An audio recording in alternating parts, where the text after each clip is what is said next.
Estamos dando inicio al comité GSC correspondiente al 23 de febrero de 2018. En datos económicos comenzamos con algunas cifras que fueron dadas a conocer en Asia el día de ayer, horas de la tarde, con relación a esto la inflación en Japón. Nos adelantamos un poco a las noticias.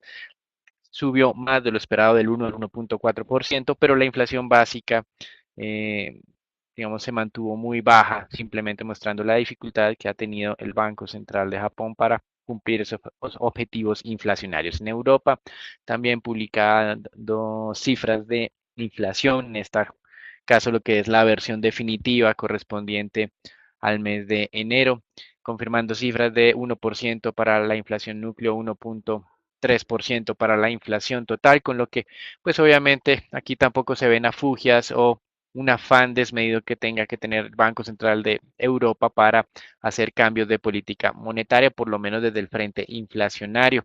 Como hemos reiterado en muchas ocasiones, la dinámica de lo que ocurre en Europa se parece mucho en cierta medida a lo que ha venido ocurriendo en los Estados Unidos en los años previos, donde Estados Unidos ha podido crecer de manera positiva sin tener presiones inflacionarias. Con relación a Alemania, se confirmó el dato de crecimiento del último trimestre de 2.9%, ya es la versión final o definitiva de esta medición. En América Latina, algunos indicadores de inflación, como ha sido en la medición quincenal en Brasil, una inflación del 2.86%, un poco por encima de lo que el mercado había anticipado, pero pues nada de qué asustarse. En México se espera el día de hoy publicación de PIB de último trimestre de 2017 con una expectativa que tiene el mercado de esa medición del 1.8% y también un indicador de actividad económico correspondiente al mes de diciembre, donde se tiene la misma expectativa de 1.8%. En Colombia tenemos reunión de política monetaria, pero la primera en su historia en que no hay una decisión programada o esperada de política monetaria, tal y como lo había anunciado en noviembre del 2017 el gerente del emisor. Recuerden que los meses de febrero, mayo, agosto y noviembre no se van a tomar decisiones de política monetaria a menos de que ocurra algo muy especial. Van a aprovechar esas reuniones para recabar información adicional sobre la dinámica económica y como lo anunció hoy el ministro de Hacienda, van a hablar sobre temas regulatorios. En los Estados Unidos tendremos, como es usual, la publicación en horas de la tarde de las cifras de perforaciones petroleras. También tenemos varias declaraciones de miembros de la Fed. Esta semana ha sido muy activa en cuanto a pronunciamientos de diferentes personalidades o funcionarios de esta entidad. Para el día de hoy tenemos al presidente de la Reserva de Nueva York, al presidente de la Reserva de Boston, la presidenta de la Reserva de Cleveland y el presidente de la Reserva de San Francisco. También la Reserva Federal enviará al Congreso el reporte de política monetaria, lo cual es un abrebocas o el preludio para lo que será la próxima semana la primera declaración formal del nuevo presidente de la Reserva Federal, Jerome Powell, en el Congreso de los Estados Unidos. Con relación a las cifras económicas, pues ya hablamos sobre lo que fue la inflación en Japón, en Europa y en México. Nos llama la atención una advertencia del analista líder de Moody's para la calificación soberana de este país, afirmando que una caída del Telecan o la salida unilateral de los Estados Unidos afectará más el tema de inversión que el tema de comercio. También resaltaba que veía que las posiciones entre las diferentes negociadores siguen siendo muy alejadas y confiaba que en esta séptima ronda se empiecen a abordar esos temas controversiales como son las normas de origen del sector automotriz. Sin embargo, y a pesar de estos riesgos desde el punto de vista de calificación soberana, el analista líder de Moody's para México descartó que este país pueda perder el grado de inversión, aunque sí puede tener algunas rebajas en su calificación. También en México hemos visto que la principal asesora del candidato izquierda líder en las intenciones de voto con más de 2 dígitos de ventaja sobre el segundo candidato manifestó que sin duda se va a hacer una revisión exhaustiva sobre lo que es o han sido los contratos que se han otorgado en empresas extranjeras, aunque para ellos sería importante pues mantener en cierta medida este tipo de inversión o por lo menos no la ven totalmente de manera negativa y esto en cierta medida muestra algo de moderación en los discursos de los últimos meses, pero pues obviamente el mercado tiene una alta incertidumbre de a qué hace referencia cuando manifiesta que puede haber cambios dramáticos en este tipo de contratos y también en lo que es la estrategia petrolera de futuro de México. Con relación a esto hizo algunas aclaraciones, dice que actualmente México exporta 1.17 millones de barriles día, que son utilizados por refinadoras de Estados Unidos, Asia y Europa, y que al mismo tiempo está haciendo importaciones de combustibles por cerca de 800,000 barriles día. Lo que quiere esta asesora es que México sea autosuficiente, es decir, reducir su nivel de exportación, pero utilizar ese petróleo en mayor creación o refinación de combustibles de manera interna. México importa la gran mayoría de sus combustibles desde los Estados Unidos, por esto en cierta medida sería una respuesta a todas estas presiones que viene generando Estados Unidos en el tema comercial. Y el Banco Central en sus minutas se mostró muy celoso todavía con lo que es su sesgo de política monetaria. Lo que intenta es mantener las expectativas de inflación ancladas y evitar efectos de segunda ronda en términos inflacionarios. Con relación a esto, la inflación quincenal en México mostró un descenso un poco mayor a lo que el mercado había anticipado, pasando a niveles del 5.45%. Con relación a los mercados accionarios hoy, un tono levemente positivo. Asia cerró con variaciones favorables tanto en Japón como en China. En Europa una dinámica un poco más mixta. En los Estados Unidos ayer valorizaciones lideradas por sector petrolero y de materias básicas. Con relación a América Latina, se destacó la valorización nuevamente del Bovespa, alcanzando un nuevo registro histórico. Y en esta plaza llamó la atención la publicación de resultados de Banco do Brasil, que superaron las expectativas de mercado, una utilidad de 3.188 millones de reales frente a una expectativa de 2.804. Dos razones tuvieron que ver con esto, muy parecido a lo que estábamos viendo el día de ayer para Bancolombia en el caso colombiano. Tiene que ver con una moderación en el tema de provisiones y número dos, con un menor nivel de gasto administrativo. La acción el día de ayer de Bovespa se valorizó del 2.52%. Desde la parte técnica vamos a ver cómo los futuros se están recuperando. Vemos una nueva señal de agotamiento después de ese ligero retroceso que tuvimos en las últimas jornadas. Por medio del indicador van a ver una nueva señal de posible recuperación en el corto plazo, muy en línea con este avance por encima de los 2.720 puntos y con miras a alcanzar una vez más lo que sería el nivel de los 2.750. Por el momento nos mantenemos positivos tanto para el corto plazo con esta nueva señal de posible agotamiento y de manera estructural con un oscilador por encima de cero también a largo plazo con una tendencia positiva. En el mercado de divisas vamos a ver cómo el dólar intenta ganar nuevamente contra las monedas más fuertes del G10, sobresale la caída del euro, una segunda jornada consecutiva en el terreno negativo, perdiendo y con un retroceso leve del 0,24%. El yen japonés, veíamos la jornada de ayer, se mantenía en el terreno positivo, pero ya hoy nos mantenemos muy neutrales. Y la libra esterlina con un avance del 0,20%. En los mercados y las monedas emergentes el panorama es distinto. Vemos que la mayoría de ellas permanecen en el terreno positivo, donde sobresale la valorización del rand sudafricano de un 0,88% y del peso chileno del 0,51%, en línea con la recuperación en los precios del cobre que afectan de manera directa lo que sería digamos que este desempeño del peso chileno. Muchas gracias, Natalia. Con relación al mercado petrolero, el día de ayer también veamos una dinámica favorable, un descenso no anticipado en su magnitud en los inventarios de petróleo, 1.6 millones de barriles, y además un incremento de inventarios de gasolina por debajo de lo esperado, muy a pesar de la menor utilización de lo que son la refinación en los Estados Unidos por la temporada del año. Con relación a esto, pues el día de ayer hubo un repunte de precios, 62,5 WTI, 66 Brent, que se ha mantenido a lo largo de la apertura del día de hoy. Para el ministro de Petróleo Saudí, el mercado mundial está retornando a ese equilibrio y espera que los inventarios sigan descendiendo. Sin embargo, el día de ayer, en la misma publicación de inventarios, se mostró que la producción semanal o la producción promedio diaria de la última semana en los Estados Unidos alcanza un nuevo máximo histórico de 10.27 millones de barriles, con lo cual pues simplemente es un campanazo de alerta, tener mucho cuidado, esto va a continuar ocurriendo en los próximos meses. Calculamos que estas señales de precios que se presentaron a finales de enero van a mostrar su mayor impacto cerca hacia, o más bien hacia el mes de abril de este año, donde probablemente Estados Unidos muestre niveles de producción cercanos a los 10.40 o 10.50 millones de barriles día.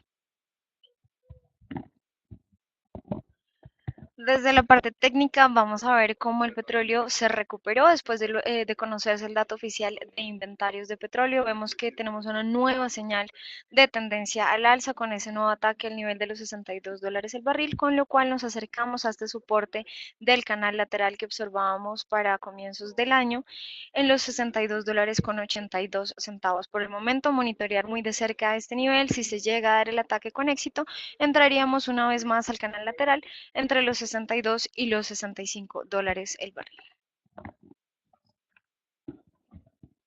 Con relación al mercado de renta fija, vimos el día miércoles esa reacción alcista con la manera en que el mercado estaba interpretando las minutas de la Reserva Federal. Ese efecto no duró más allá de la tarde del día miércoles. Ayer durante toda la jornada veíamos tendencia bajista. Hoy nuevamente vemos algo de moderación en las tasas de rentabilidad exigidas. Y esto muy a pesar de que el día de ayer la demanda o la relación bid to cover, como le gusta mencionar al mercado, de la colocación de títulos a 7 años fue muy baja. Es decir, no hay mucho apetito por hacer compras, igual que las hacían en el pasado por títulos de deuda estadounidense, pero a pesar de eso tuvimos una muy buena dinámica en el mercado. Ayer, el presidente de la Reserva de Dallas, Robert Kaplan, que ya había hablado el día anterior, reiteró que esperaba 3 incrementos de tasas en el 2018. No habló nada de 4 incrementos, aunque obviamente deja las puertas abiertas a ajustar su percepción de acuerdo a la información nueva. Esto es un poco diferente a lo que han mencionado diferentes operadores, donde pues vienen apostando para que la Fed haga 4 incrementos de tasas de interés. También habló el presidente de la Reserva de San Luis, James Bullard, quien ayudó a tranquilizar también al mercado, diciendo que demasiados incrementos de tasas podrían hacer que la política monetaria de Estados Unidos pasara a terreno contractivo. Recuerden que históricamente se ha tenido un descenso en el nivel de producción potencial de los Estados Unidos, asimismo de la tasa de interés neutral para la Reserva Federal y por lo tanto la advertencia es que llegar a niveles de tasas de interés previos en los Estados Unidos de 4% no es posible actualmente y de hecho la diferencia en la Reserva Federal está sobre niveles o la referencia que se va a tener ahora está muy cercana al 3%. Recuerden que actualmente la tasa es del 1,5%, por eso hablar de 4 incrementos de tasas de interés en la Fed prácticamente que los dejaría ya en su posición neutral y por eso la advertencia del presidente de la Reserva de San Luis. Por otro lado, también relativamente tranquilizador fueron las declaraciones eh, más bien, fueron la publicación de las minutas del Banco Central Europeo, donde mostraban que la mayoría de miembros no tenían afán en empezar a describir cómo va a ser la estrategia de normalización de política monetaria, pues considera que aún falta mucho en términos de objetivos económicos que lograr para poder empezar a hacer este tipo de diagramación. Tampoco quieren asustar al mercado y quieren impedir sobre todo fortalecimientos adicionales del euro. Por lo tanto, acá ustedes lo que tienen hoy es una jornada relativamente positiva en el arranque, valorizaciones en acciones, buena dinámica en lo que son materias primas y valorización también del mercado de renta fija ante menores presiones o por lo menos esas declaraciones de diferentes miembros de la Reserva Federal y de las minutas del Banco Central Europeo. Hasta aquí lo que es el reporte internacional, damos entrada al informe Colombia, donde tenemos mucha información, algo que pues ocurre o ha venido ocurriendo últimamente, que el mercado no le está poniendo cuidado a las firmas calificadoras con relación a Colombia. El día de ayer, en hora de la noche, se estaba conociendo que Moody's había reducido la perspectiva de la calificación de Colombia de estable a negativo en una clara advertencia de que en los próximos 12 meses podría haber un recorte en la calificación, de la misma manera que lo había hecho sorpresivamente en el mes de diciembre Standard Poor's al nivel más bajo de los niveles de grado inversión. Sin embargo, estamos viendo el arranque de jornada muy tranquila, incluso valorizándose, dólar no se está presionando al alza en el mercado colombiano, probablemente la tendencia del mercado accionario también replique lo que ocurre internacionalmente con una dinámica favorable. El DANE el día de ayer publicó las cifras de crecimiento desde el lado de la demanda, lo que nos llamó la atención, ustedes pues ya lo saben, el crecimiento de todo el año 2017 fue del 1,8% por esas revisiones que se hicieron de primero, segundo y sobre todo tercer trimestre del año. Para alcanzar ese nivel de crecimiento anual del 1,8%, el gobierno tuvo que incrementar su gasto en cerca de un 4%, porque el consumo de los hogares fue solamente el 1,7% y la inversión prácticamente estuvo estancada con el 0,1%. El aporte internacional al crecimiento de Colombia fue negativo, como queda claro en lo que es exportaciones cayendo 0,6% y las importaciones subiendo el 0,2%. Con relación a lo que es la reunión del Banco de la República. Recuerden, hoy finalmente no vamos a tener que estar pendientes de decisiones de política monetaria, no vamos a tener que esperar a la hora que pues salga la reunión, porque como ustedes bien saben, no hay una hora formal de publicación de la decisión. Ya lo anunció el ministro de Hacienda, hoy simplemente nos vamos a sentar a hablar de temas regulatorios, no vamos a mencionar nada de modificación de política monetaria, no es el momento para hacerlo, no vamos a reducir la tasa de interés nuevamente en esta reunión. Por lo tanto, el día de hoy, aunque tenemos en el calendario como tal, ya tanto Bloomberg como Reuters no hicieron encuestas de mercado porque entendieron el mensaje del Banco de la República. Recuerden, febrero, mayo, agosto y noviembre serán meses en los cuales no tendremos decisiones de política monetaria a menos de que ocurra algo extraordinario. Y con relación a Ecopetrol, la compañía el día de ayer anunció que el 27 de febrero al cierre de mercado publicará sus resultados del último trimestre del 2017, que en concepto del ministro de Hacienda van a sorprender a todos los inversionistas y a los analistas. Hemos hecho la tarea de hacer una revisión a nuestras expectativas. Hacia el mes de octubre del año pasado teníamos una expectativa de utilidad por acción cercana a los 107 pesos colombianos, con lo cual si se reparte en la misma proporción del 60% en dividendos, eso nos da un dividendo cercano a los 64 pesos por acción.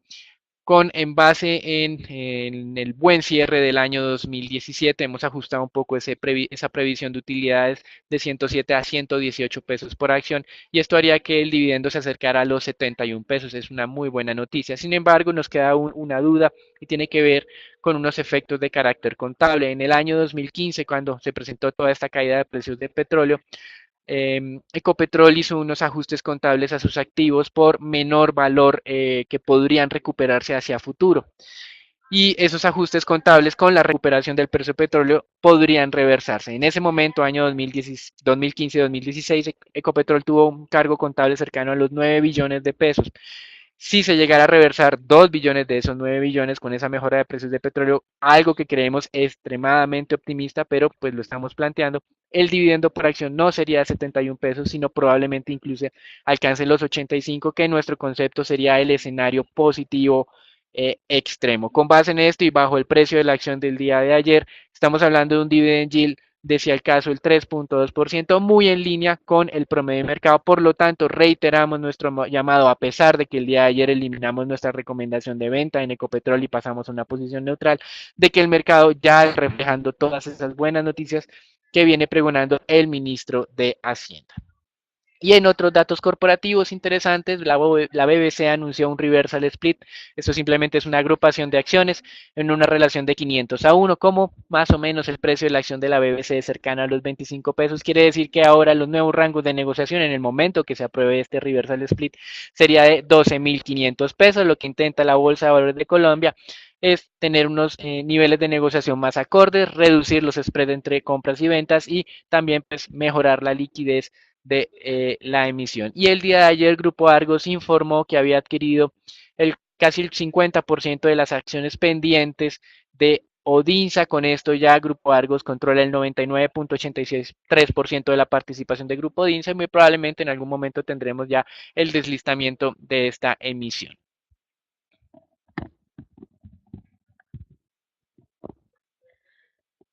Pasando con las noticias corporativas, bueno, iniciamos primero con lo que es el análisis del índice Colcap en la jornada anterior.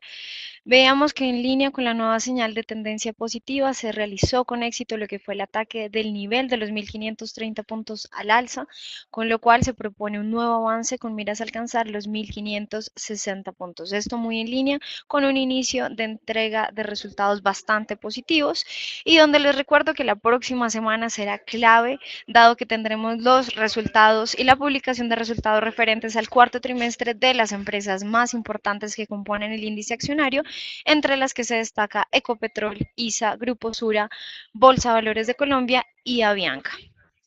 El día de ayer también relacionado con el índice Colcap fue publicado el nuevo ponderador frente al cual será modificada la acción de Celsia luego de la emisión de acciones ordinarias por parte de la compañía.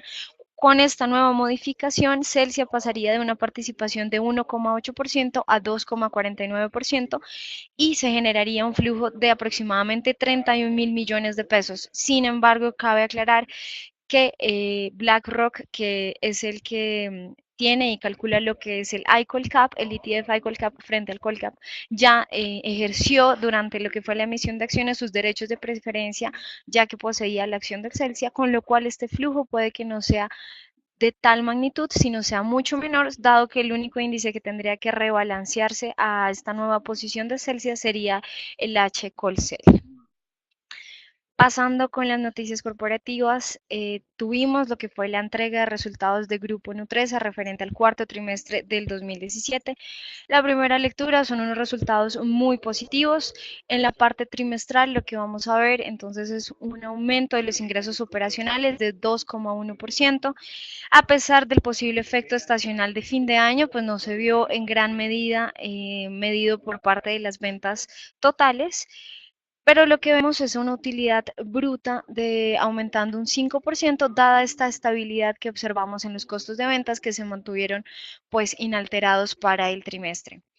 Lo que vemos es una utilidad neta para el periodo avanzando un 16,1%, una cifra nada despreciable que muestra una vez más unos resultados muy positivos para la compañía. En términos anuales, las ventas en Colombia, pues vemos que el aumento, digamos, en ventas totales fue ligero, fue un 0,2%, pero a pesar de esto, las ventas en Colombia alcanzaron 5,5 billones de pesos, un 2,5 superior a lo registrado durante 2016, pero esto fue principalmente, digamos, recibió un beneficio desde la parte externa en lo que fue mejores precios de las materias primas y unos programas de productividad iniciados internamente en la compañía que permitieron entonces digamos que un control de costos de un 2,2% y que permitiría entonces un aumento de la utilidad bruta del 3,5%.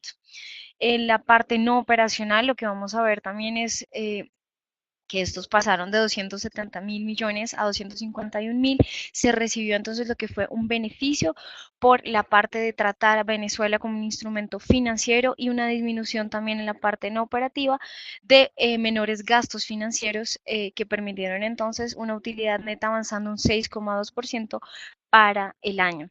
Les recuerdo que la compañía ya lanzó lo que fue el proyecto de distribución de utilidades, proponiendo un dividendo mensual por acción de 47 pesos con 20 centavos, pagadero entre abril del 2018 y marzo del 2019, representando un incremento del 6,1% frente al dividendo pagado durante 2017.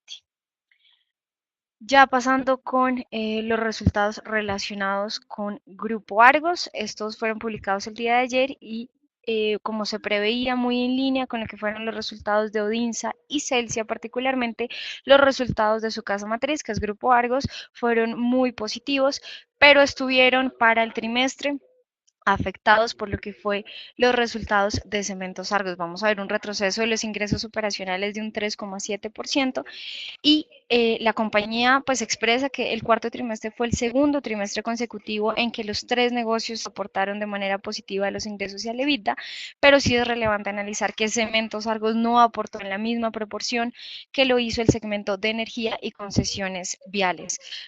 Esto lo menciono porque la utilidad trimestral cayó un 75% y fue afectada por unos menores ingresos totales del 3,7%, principalmente por el desempeño de Cementos Argos, que les recuerdo fue bastante difícil para el último trimestre, dada la débil demanda de cemento en Colombia. En los resultados anuales el panorama es totalmente distinto, aunque los ingresos permanecen relativamente estables.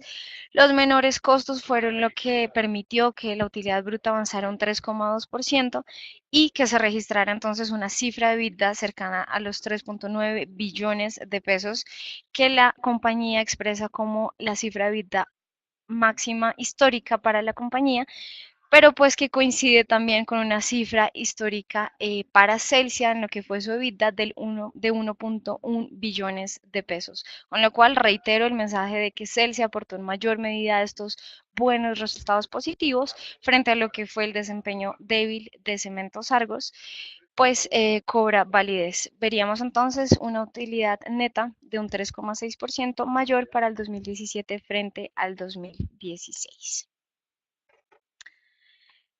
En otras noticias corporativas relacionadas con Canacol, la compañía dio a conocer los nuevos resultados del Pozo Pandereta 3, este ubicado en el Valle Inferior del Magdalena. Frente a la misma, lo que se registró fue un flujo a la tasa de 168 millones de pies cúbicos estándar por día por una profundidad de 103 pies. Este nuevo descubrimiento se suma a los ya presentados para finales del 2017, que ascendían a 8 nuevos descubrimientos, y este sería pues también tomado como una muy buena noticia para la compañía. En otras noticias corporativas relacionadas ya con Grupo Sura, Fitch Ratings confirmó la calificación para el emisor en triple B con perspectiva estable. Esta refleja la calidad de la cartera de activos y la diversificación de las fuentes en pro de los dividendos y el monto decretado. Esta calificación es la calificación de emisión internacional para todo el holding, y pues permanece entonces con una perspectiva estable. Y finalmente, lo relacionado con Avianca, se convocó a la Asamblea General de Accionistas el próximo 15 de marzo, donde se propondrá el no pago de dividendos para este año, a pesar de los resultados de fin de año, pero pues que la compañía expresa que no puede decretarlo, dado los compromisos y las obligaciones que tiene con la emisión que se hizo de bonos en el 2009. Ya pasando con lo relacionado con el peso colombiano, el día de ayer se dio un nuevo ataque a lo que fue la zona de los 2.900 pesos sin éxito. Este nivel pues está y propone una resistencia bastante fuerte para el peso colombiano. Vimos que actuó como soporte durante lo que fue mediados del 2017 y actualmente también está actuando como una resistencia, con lo cual pues vemos una apertura también a la baja sobre el nivel de los 2.856 pesos, y el día de hoy con esta nueva señal de tendencia a la baja, pues podríamos ir de nuevo a un ataque cercano a los 2.830 o incluso 2.820 pesos.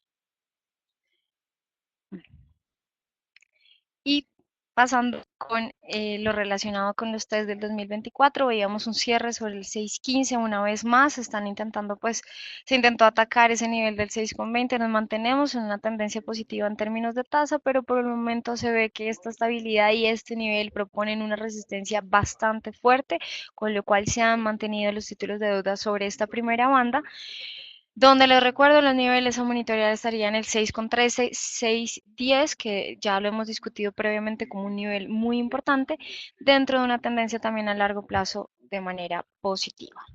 Aquí damos por finalizado el comité del día de hoy. Les recordamos conectarse a las 8 de la mañana por redes sociales. Feliz fin de semana para todos.